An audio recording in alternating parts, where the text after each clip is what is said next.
Hi friends, this is a rigger brush.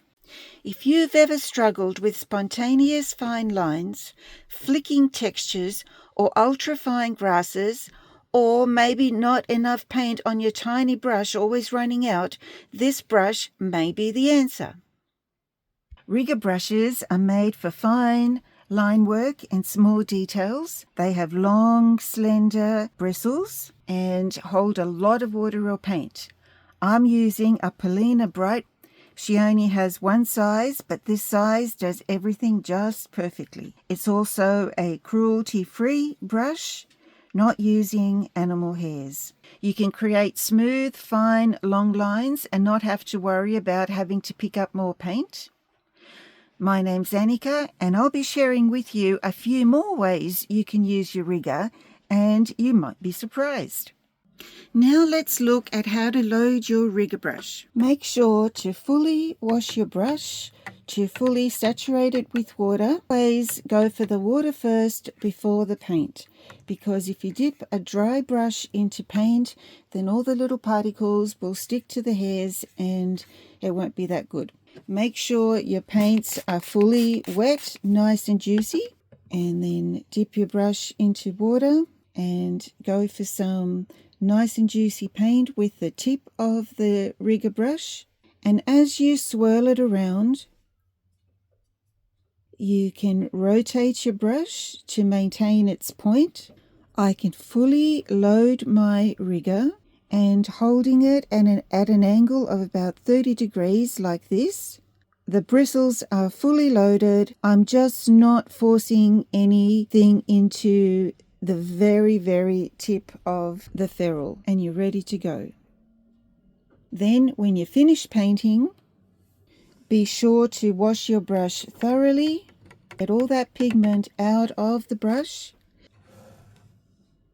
Squeeze out the water, shape your brush, and lay it down flat to dry. Never store your brushes when they're damp or wet. Just allow them to air dry naturally, and then you can put them away. And now let's paint a tree. Here I am using my rigger brush by flattening it out a fair bit to make thicker strokes. I'm going to create all the other branches, but watch what happens. I come out and do little zigzag strokes like this. So coming out of somewhere where a branch could grow, zigzag, and look, if you actually twist and turn your brush a little, they come out even more natural. Look, twist, twist. These are zigzaggy lines. So everywhere there's a bend in the zigzag, it's a great place for a new branch to grow out of. I think this is by far the easiest way to really make your branches look great. Ideally, we'd paint the foliage first, but I'd really like you to see all the branches. Now what I'm going to do is quickly rub out a few of these. I'm going to put some foliage up there and a little bit over here and a little bit over here. So these areas are wet now, and just to give that a moment to sink in, let's put in some darker color again with our rigger. Put in a few knobs here and there. And under these future leafy areas that we're just about to do. And it's quite good that some of it goes into the leafy area. I like that. And over here. All right. Into these blobby spots, let's put in something that's a little bit on the light greeny side for some foliage, just to drop some color in like that with our rigger brush, just dancing away. And over here.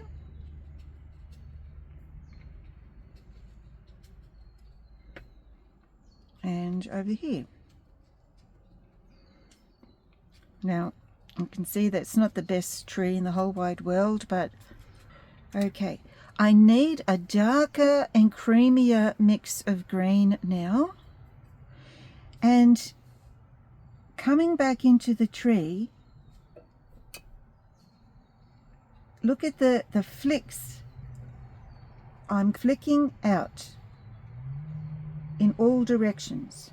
What this gives me is this whole leafy area here can be nice and transparent, and all I'm doing is adding a few little leafy bits and pieces on the outskirts.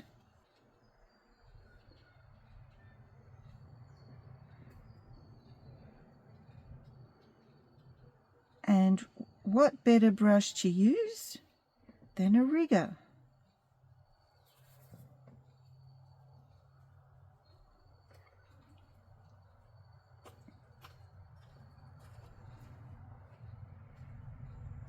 Get beautiful organic little shapes that suggest leaves. And I love the way the paint spreads in the middle there. And we can always add darker colours to this when this is a little bit drier. And smudge out the further ones. Look at the amazing grass it can do used as a dry brush technique.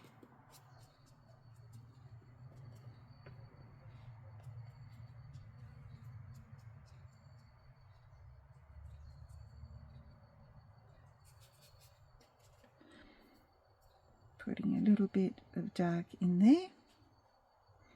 And now, just to make it a story, how about we hang a swing on this? So now we can use the brush as we would, just like that. And here's another way of using the brush. Just stamp it on for the seat on the swing. Okay. And now we need to use the creamy paint. We might need some more. Some burnt yellow ochre and a little bit of blue.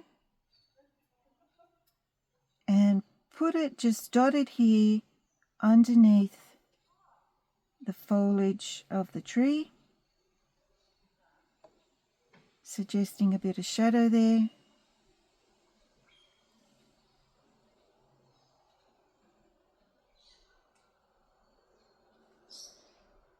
And weave the branches through. And when you weave them through, just smudge them with your finger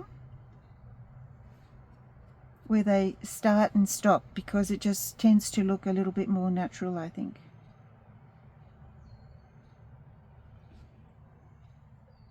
And some over here.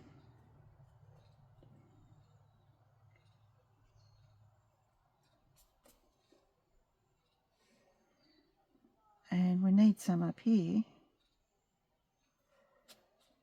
See if they're smudged on the end, don't you think they look better?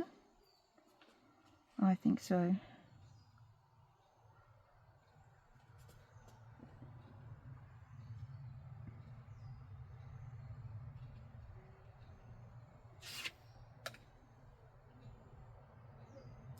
So yeah, one of the best ways to practice is just by painting as much as you can with a single brush.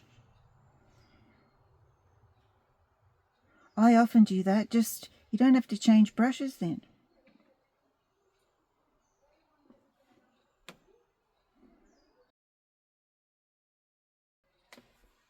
And every good brush will give us a bit of spatter. And there we have it.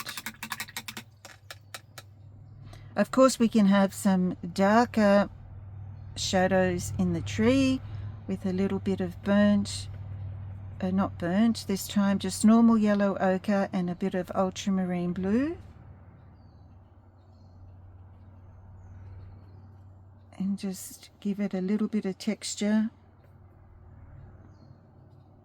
But overall, the tree, that the foliage is a clean washy area and just a little bit of this textured leafy stuff over the top of it.